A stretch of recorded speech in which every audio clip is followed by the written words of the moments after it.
Bleiben Sie noch länger mit Ihren Liebsten verbunden bei maximaler Freiheit mit den Prepaid-Tarifen der Telekom. Schon ab 9,95 € erleben Sie im besten Telekom-Netz jetzt zusätzlich 3x10 GB Datenvolumen für je 4 Wochen. Nur bis zum 30. Mai bei der Telekom.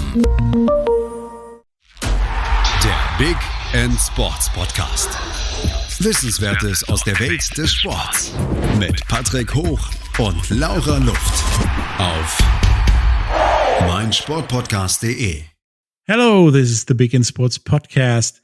Today, first of all, we are in English. Second of all, today we're going to talk about tennis together with Chris Spencer. Hello, Chris. Hi, Patrick. Hi. So first of all, let's start out with the usual 3 questions. Where the first one is, what is the greatest athlete you think is the greatest ever? The GOAT, for me, has to be, I like so many, but for me, it has to be Roger. Roger Federer. Yeah, it has to be, for me, it has to be, I love Nadal, I love Kyrgios, I love so many of them, but for me, it has to be Roger number 1 for me.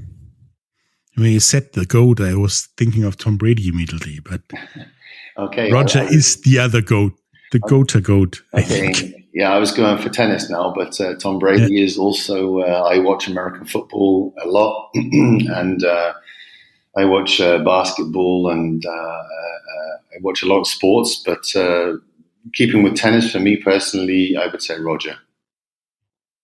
Yeah, he is, and he seems to be the nicest guy as well. I think so. I think the nicest, and also a great sportsman, great ambassador for the sport, and I think what he's done. It's all. I was watching some stuff today, and Rafa has won Monte Carlo 13 times. Okay. I think the French, and so it's like unbelievable. And he is also, my impression of him, I've never met him, but my impression, what I've seen is he's also a really, really great athlete, of course. For me, Roger is number 1. Yeah, and he seems a well-rounded person all over. So I can live with that, basically. Okay.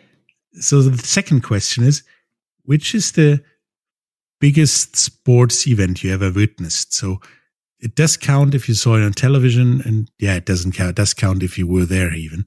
So which one is the biggest sports event you ever witnessed? Okay, so the one I was at personally? Yeah, you can take whichever you want. Okay, I was with a player of mine at the qualification for Wimbledon. Okay. And for French Open, and that for me was an amazing thing because it was just the atmosphere, the whole thing, and I met Tommy Haas, who I used to know about when he was 15 or 16. In fact, I've got a picture of me and him when I used to work for the Tennis-Akademie in America, Nick Bollettieri, and I used to be on court with him when he was 15, and I met him in Roland Garros when he was playing in qualies because he lost his ranking through injury, and that was a great moment. But being in the qualies of Wimbledon and being around, there was Federer, there was Andy Murray, and I stood there in line, and Andy Murray was standing in front with his coach Ivan Lendl, a big hero of mine growing up in the 80s, and stood behind him in the lunch line, and Ivan Lendl, his coach, paid for his food, and I was like, wow, I can't believe they even have to pay for food, they're superstars. Mm-hmm. And so that was a good thing, but I'm an American football fan too, so I watch a Super Bowl, and I like that too. You've been in Wimbledon, which is way top of my bucket list. So you got more than I have. So everything's cool. I'm not sure about that, Patrick, but I have been at Wimbledon. I've been at French, and some of my coaches were also at the qualies for US Open and Australian Open. We have players there playing in the qualies. And it's a big experience. It's a big arena. It's definitely another league than being on the tennis court somewhere on court 13 in the middle of the wood, teaching little kids. But it's also it's great because, I mean, the kids are the future. They're the ones that, you know, grow up to be. In fact, one of the kids I taught, a little girl, when she was 9 or 10. She grew up to be a German champion, under 12, 14, under 16, and under 18. And so now she's a WTA player, professional, about 250 in the world. And so it all starts somewhere. And that's what you have to remember. I mean, all these little things, they start somewhere, you know? Yeah, that's right. Watching talent is always great because you can let your imagination run wild where this kid may end up or may not end up. And when you get to see them a few years later, you can see what your imagination did right and what didn't. Yeah. And to help those kids elevate their level of play and become something that is bigger than the thing they are doing right now, is always great. So the third question is, obviously, you're a tennis person. Which is your second favorite sport to do? Oh, that's a tough one because I like so many. Like I said, I mean, to play personally, American football, I used to play when I lived in America. But over in Germany, it's not so big. And also, I'm not so young anymore like I used to be. So therefore, it's a bit too physical. I like watching many sports, basketball. But for me, the second sport I would have to say would be paddle. Because we've got that in the club where the academy is, Tige Nord in Lohausen, Düsseldorf. And we had 2 new paddle courts built. And that is a fantastic sport. It's much easier to learn than tennis. And we've got a waiting list now for members. And I think it's now the 3rd most popular sport in Spain. It came from Spain or Mexico. And we have people coming and playing that were not too successful in tennis, or it took them a long time to learn. And they have immediate success in paddle, and it's really fun. So for me to play personally, I would say paddle, my second sport. Okay, we had a podcast about paddle like last year. Okay. They stated that it was one of the fastest growing sports in Europe as well. So yeah. I think there's a movement. We can say that. There is. We're the first ones. I think the club Tige Nord, where I am, is I think the first one in Düsseldorf to actually build the paddle courts, and you should come along. Anyone should come along. It's great. It's not just playing the paddle; it's also very social, and it's a great thing, really. Yeah. Now that we got the 3 questions out of the way with you as well, let's talk. Yeah, basically, let's talk tennis. Okay. You got a tennis school, academy kind of thing. What is your approach on talent development? Because it's a tad different than the one that usually run off the mill tennis schools.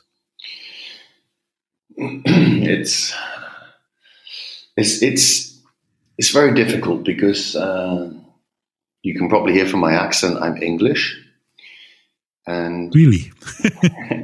But I mean, I worked several years in America too, so my English has gone a bit, my accent's down the drain. But one of the reasons why I actually left England is because I got frustrated. I was young. I was a new coach. I had my license, my first license, my second license to teach tennis.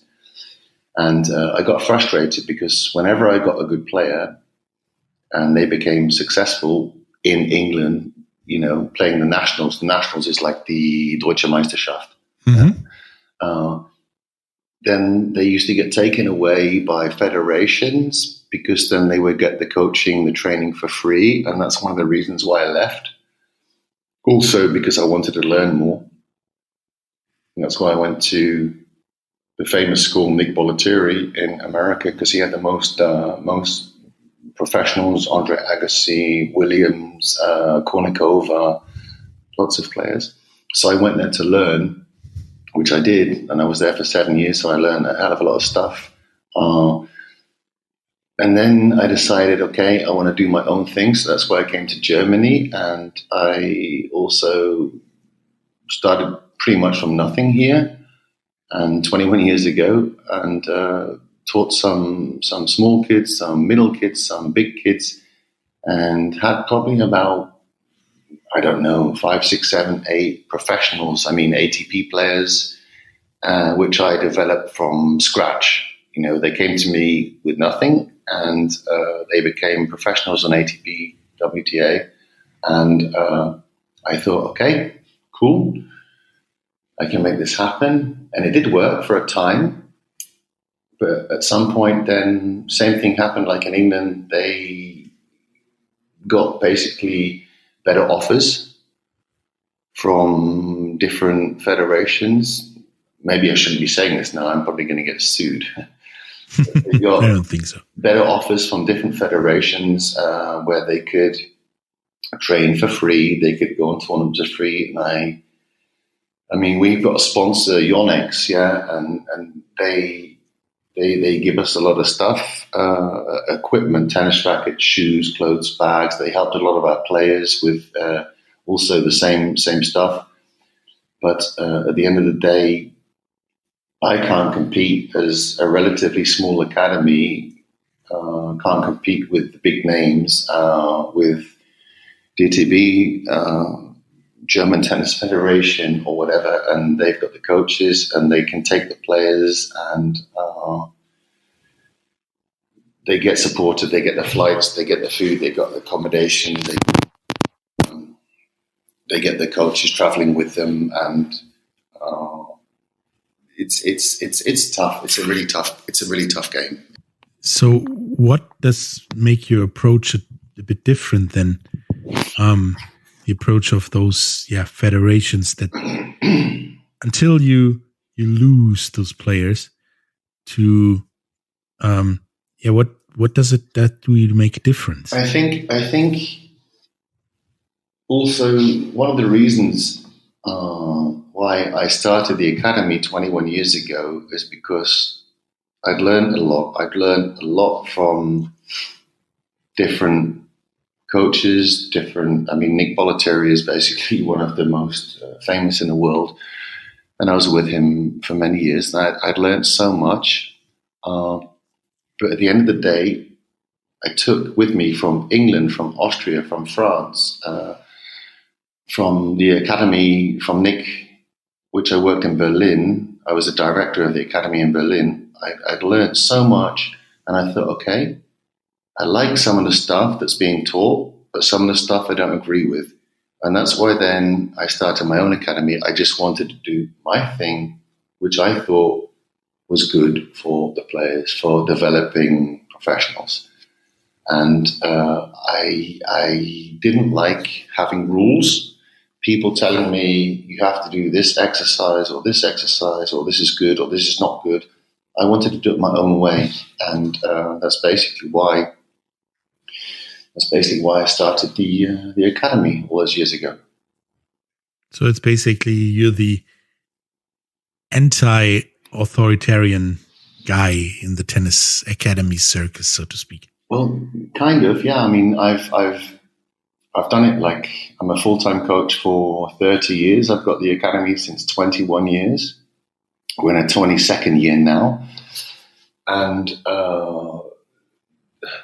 the thing is that, like I said, I agree with certain things, certain exercises, certain techniques, and some things I don't agree with, and that's why I, want to do things my way, and it has actually been quite successful over the years. What's missing is a sponsor to come in and say, hey, you know what, Chris?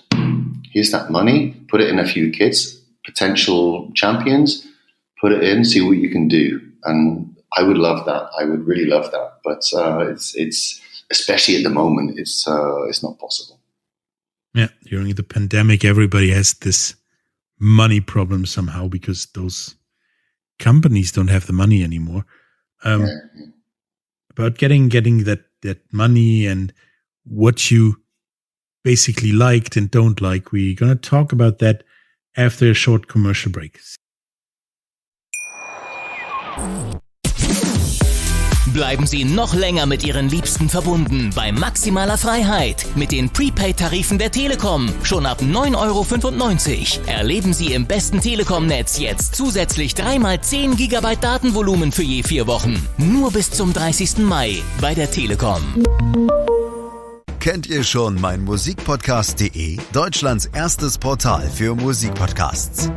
Aktuell arbeiten wir fieberhaft an der 2. Staffel unseres Beatles-Podcasts. Freut euch also auf spannende neue Einblicke ins Leben und Werk der Fab Four. Und bis dahin hört doch einfach die 13 Folgen der 1. Staffel über die Wegbegleiter der besten Band aller Zeiten nochmal.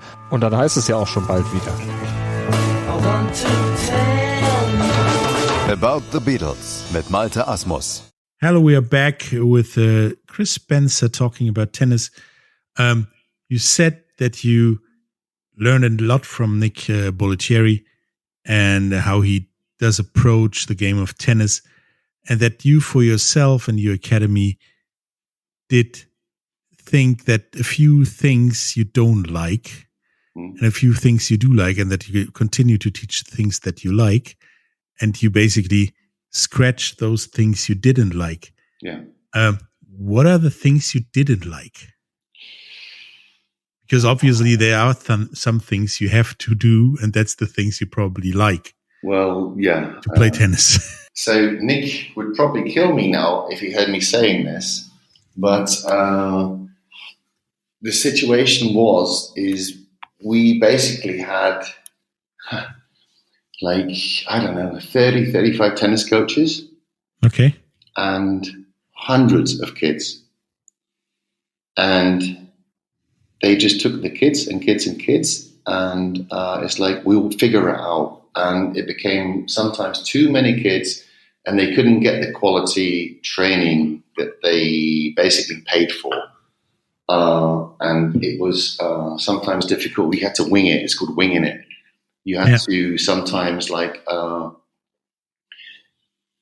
everybody know. I mean, a normal coach knows that to do, for example, Ausdauer endurance training before you train tennis is not so good. You need to do speed work before you start doing tennis, and the endurance comes at the end of the day afterwards, because that's when you're because tired. this messes up your timing and your whole coordination.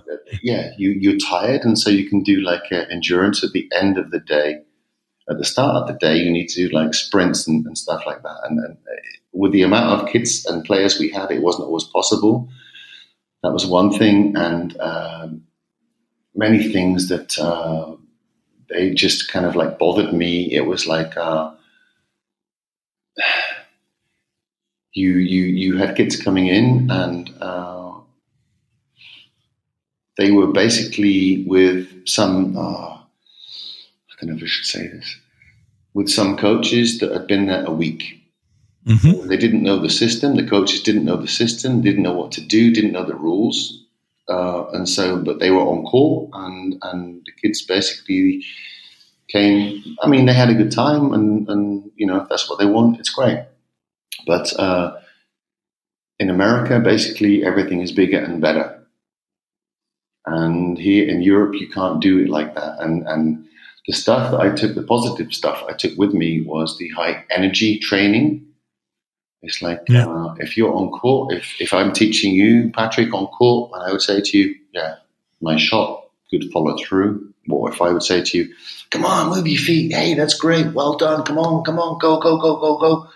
Then you get immediately kind of lifted up. And this is a thing that 21 years ago, I brought to Germany a little bit, this high intensity training. And I had a lot of kids that they loved it because it motivated them.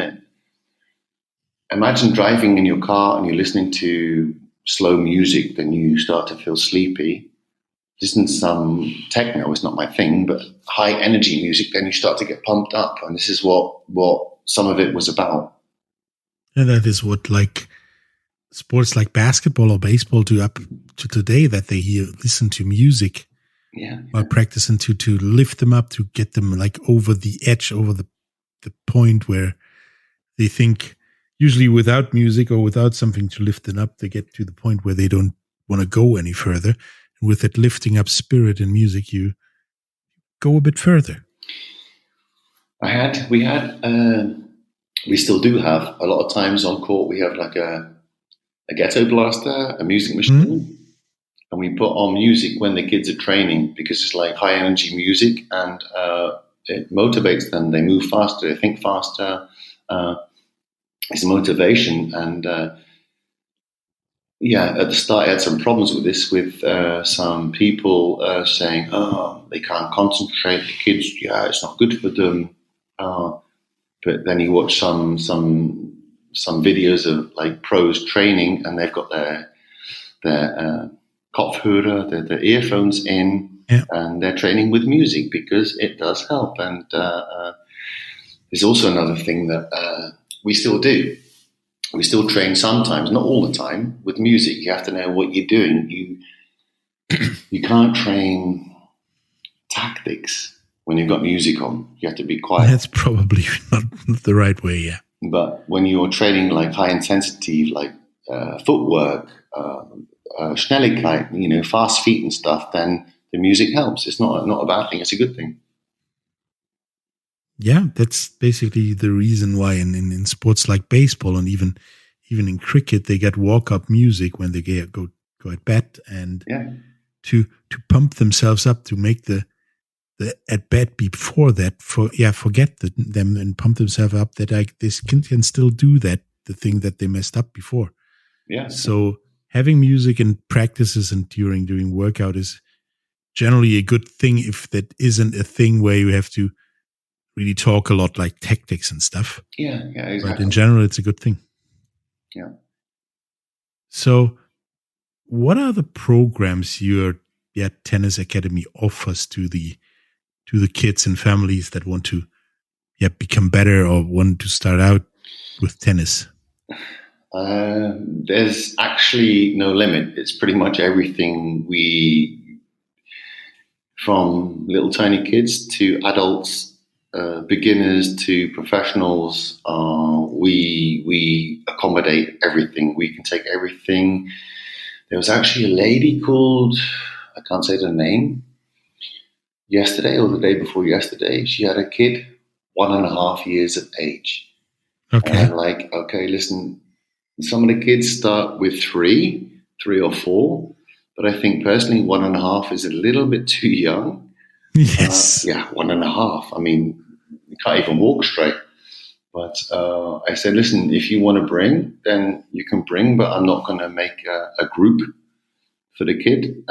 They can come for a private lesson if they want, but my opinion is, wait another couple of years, 1.5 years, and then we can talk about it then. But we basically are there for everybody, where, we have, like I said, like professionals down to beginners, and house ladies, rentner, pensioners.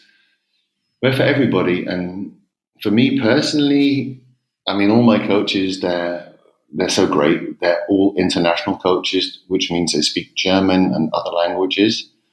But it's a great thing, because I personally have fun teaching professionals or wannabe professionals, but there are also kids that I teach, and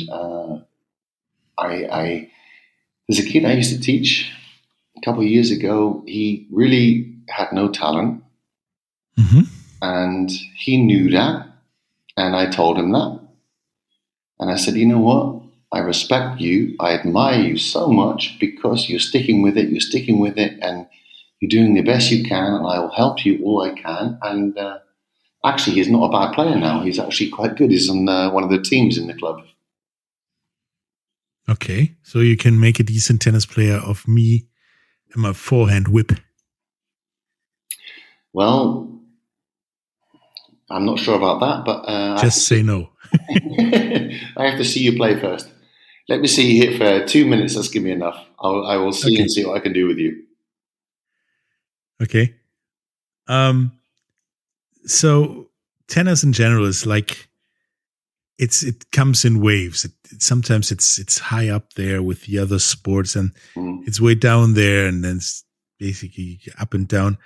But the thing in general that I observe in the tennis circuit is that a lot of talent is there, but it basically stays talent, and the legends like Roger and Nadal and whoever, they still dominate it, and they will probably do that for the next 10 years to come.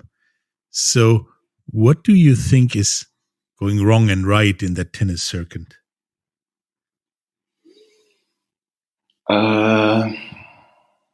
That's a tough one. I know. That's why I ask it. Okay. This just my opinion now. Yeah. I think, okay, before Corona, I talk about before Corona because now is a difficult time. My opinion is basically in tennis, the top people, Roger, Rafa, Djokovic, Tsitsipas, Kyrgios, they make good money, really good money. Yeah. The people below make not good money. I would say shit, but probably not allowed to. They make not good money. I mean, I'm talking about people, let's say, outside the top 100. Okay. You know, you could be 120 in the world and you're not making one of my players was about 180 in the world and he was scratching to make a living. I remember going with him to the qualies at Wimbledon, and we stayed basically in this tent because we couldn't afford a hotel. And obviously the top ones, top 10, top 20, top 50 maybe, they're doing good. Of course they're doing good. If you compare it to football, okay, we go back to American football, European football, basketball. If you're even in Germany playing football in the Bundesliga and you are the 200th best player in Germany, you're making great money. Great money. You have a nice life. You have a nice car, nice house, all this kind of stuff. And in tennis, if you're 200, not in Germany, 200 in the world, you're struggling. You're still struggling. And I think personally, it should be changed. That I mean, if you're 500 in the world at something, you should get You're not bad. paid for that. You should get rewarded for that. You should get paid. Yeah. And that's a thing that I find in tennis pretty tough. I mean, I've told so many people, parents, like I've got talented kids. I'm like, listen, tennis is not the right sport to make money because, you're talking over the whole world, 50 people making good money. And if you're 50 in the world in football, you're great. You're awesome. You got a Bentley, a Rolls Royce, you got a villa with a swimming pool, you got all this stuff. But in tennis, it's tough, and that's why I think personally, again, just my opinion, if the rules could or should be changed, then give more money to the lower down people because 500, 800, 1,500 in the world. They're good and they're working their butts off to get that far. Like I said, my player with 180, no reward. I mean, he's got nothing from it today. He's working now, unfortunately. He's also going to kill me when I say this, but I don't care. I don't say his name.